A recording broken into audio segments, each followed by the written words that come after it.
Hey guys, so today's video is going to be a little bit longer because it's a combination of a story time as well as a reflection. I think that the story is actually pretty important for the insights and takeaways that come afterwards. I think it just grounds the takeaways a lot more solidly and makes them less abstract.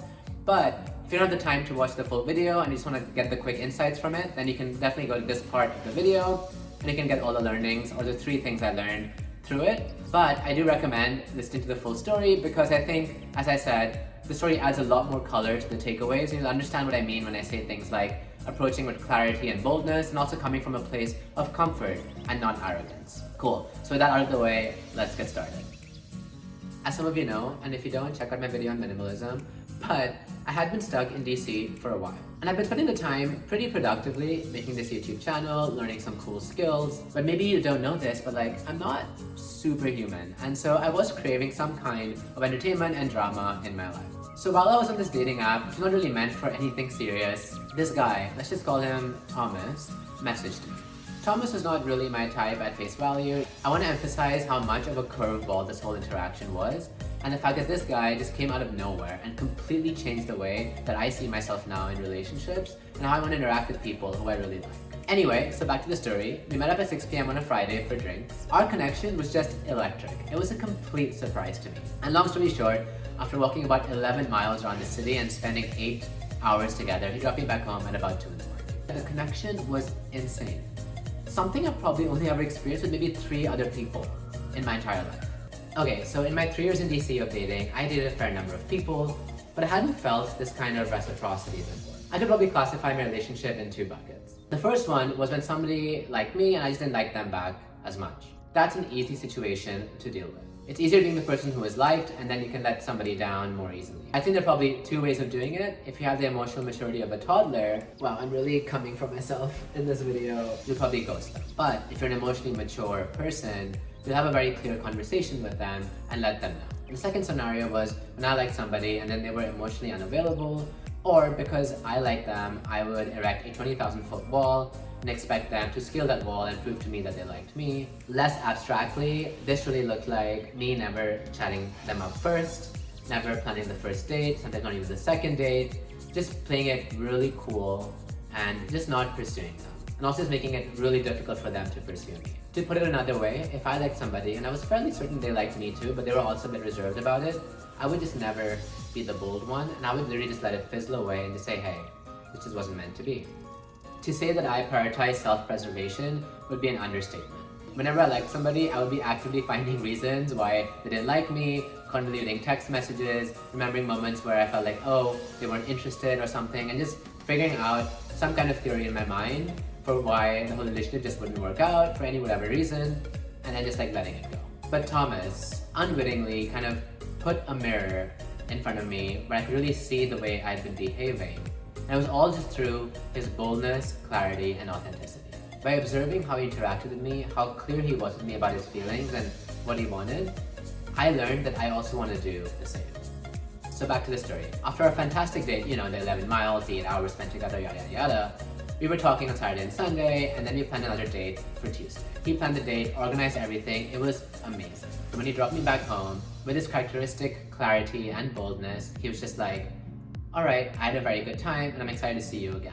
He made it very easy for me to say, yep, I had a very good time too, and I would love to see him again.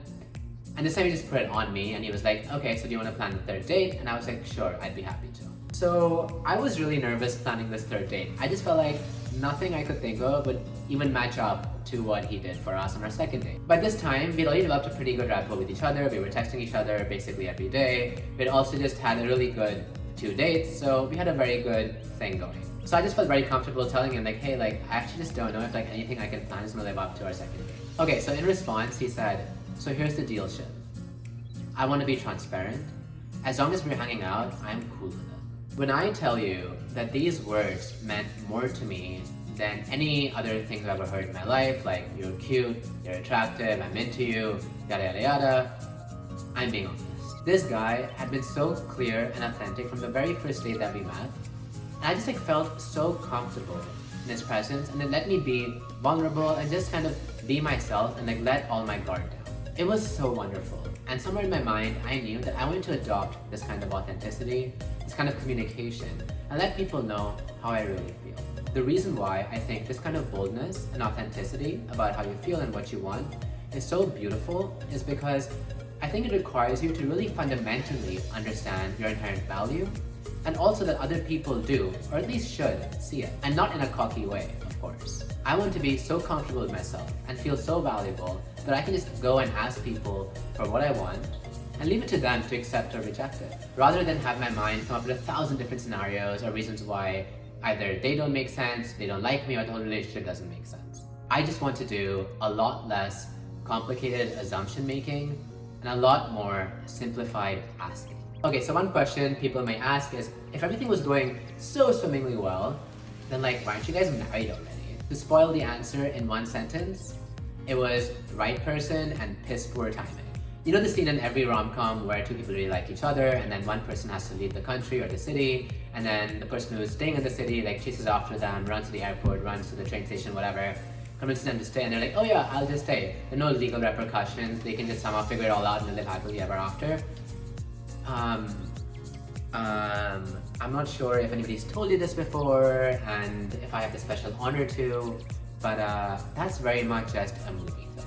In real life, we have economic issues, laws, and reasons why people just can't stay for the reason of love and love alone. I'm 25 and I have very clear plans to leave the city and go venture and have a new adventure somewhere else. He's 29, very established in his career, and just knew that DC was his home. He loved it and wanted to literally put a down payment on a house and just stay. This was just not gonna work out. Okay, so here's why this is so special to me. Even though I knew that this would not work out, I decided for the first time in my life not to do the whole ghosting routine and actually have the conversation. I respected him enough, and at this point I learned to respect myself enough in the context of a romantic relationship, and I also just valued what we had. I didn't want to end it in a weird ghosting kind of way. I wanted to be very clear-cut and have closure. So we entered the conversation with the right mood. We both discussed our togetherness, how much fun we had, but then we both decided that, hey, it actually just makes the most sense to end it.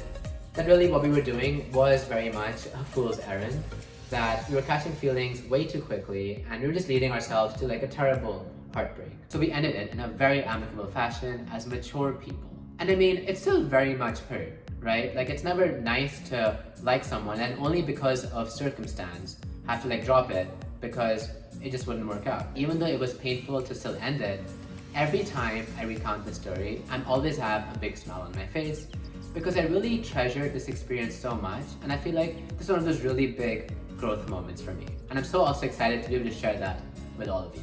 Alright, so with all of these details in mind, I want to now discuss the 3 basic things I learned in the way that I want to interact with people in the future and also just interact with myself. So number 1, if you like somebody, tell them and very authentically show them. If they don't take it well, that's fine. You already saved yourself so much emotional turmoil by thinking about it 1,000 times over, 1,000 different ways, coming up with reasons why they don't like you, coming up with reasons why the relationship doesn't make sense. You just skipped all of that. Authentically and clearly tell them and let them accept or reject it. Rejection hurts, sure, but you will get over it and you'll get over it quickly. Trust me. And even if you don't get over it quickly, you'll definitely get over it a lot quicker than any kinds of regrets, what ifs, or people who got away. Those things, regrets and what ifs, they linger on for a much, much longer time. Okay, so now I know I'm speaking to a much broader audience than my friends who have the context of me as a person, so I just do want to clarify that when I say show them and tell them how you feel, don't do this obsessively and don't be creepy about it. Not saying that people are generally creepy or obsessive or weird, but I do think it's a pretty terrible thing to do, and so I just want to clear the air on that and be very honest. What I'm really saying is just tell them very clearly. And if in response you get a mixed signal or you just don't know what's going on or you feel like you're coming up with reasons why they don't like you, just ask them. Ask them if you're reading correctly into it. Don't assume. I cannot tell you how many times assumptions, which often just comes from a lot of overthinking and some kind of insecurity somewhere, has led me to shooting myself in the foot and just giving up on someone when I really had no reason to. It's a win-win situation either way it goes. Either you tell them and they realize, okay, maybe I can be more honest myself as well and show that kind of emotion, or they can clarify that, hey, I actually do feel the same way, I just don't show it the same way as you do, or they'll tell you, actually I don't feel that way, and so you'll still know, and then you can move on from it. Number 2 is know what you deserve and also that other people deserve the same. Okay, so now I'm going to be a bit fancy and use my religion degree by quoting Kant, specifically his categorical imperative, and say, act only according to the maxim whereby you can will at the same time that it should become a universal law.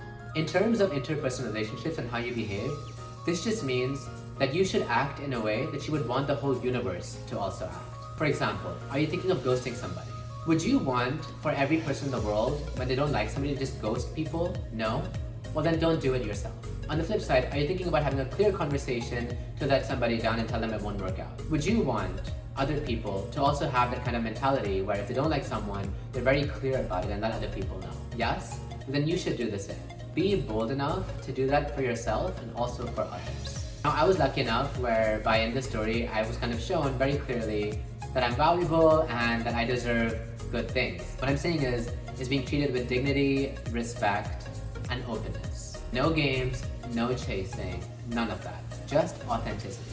Authenticity is so attractive. I'll give you another really quick story just on authenticity. When Thomas would compliment me on small and little things that he noticed, like, oh, like, you smell really good today, because I do love using different kinds of colognes.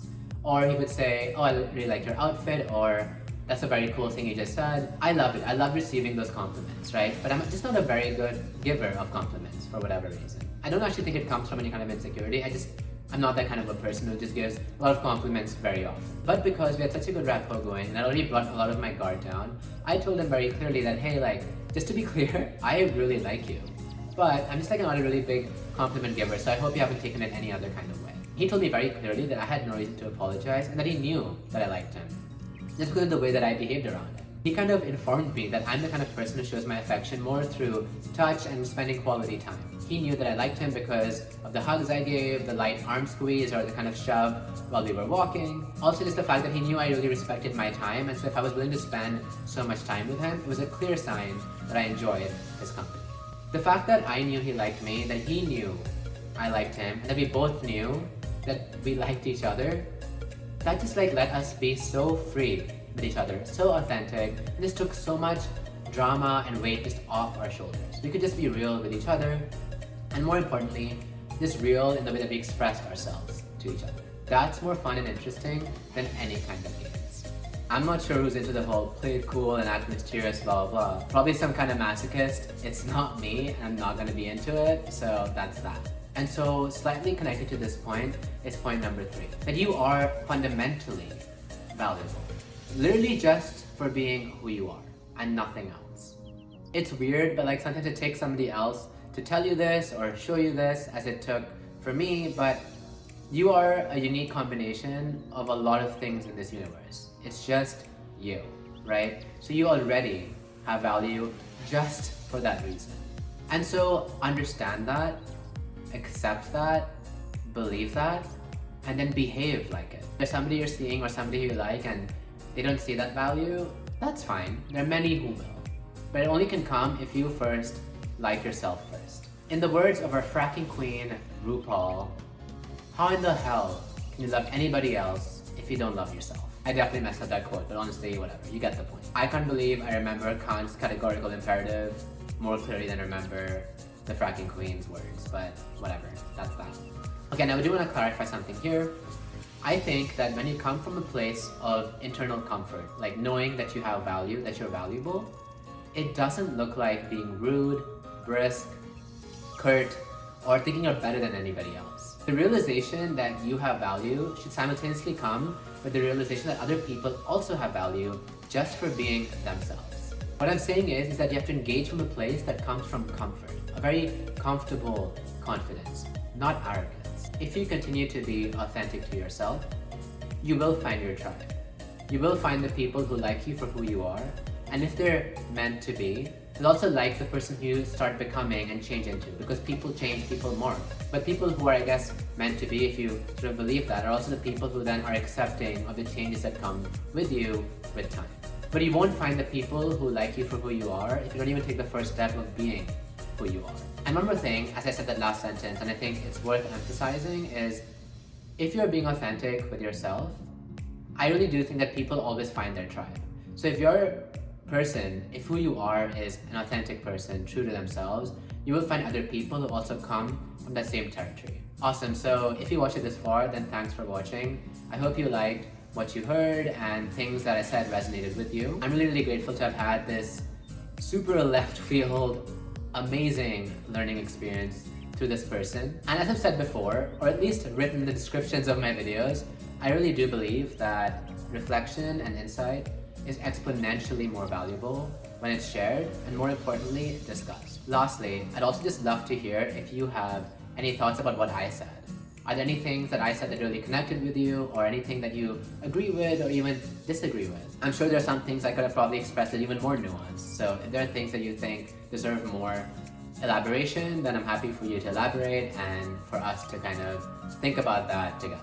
Alright, so with that and everything I've covered so far, thanks so much for watching, and I'll see you all next time.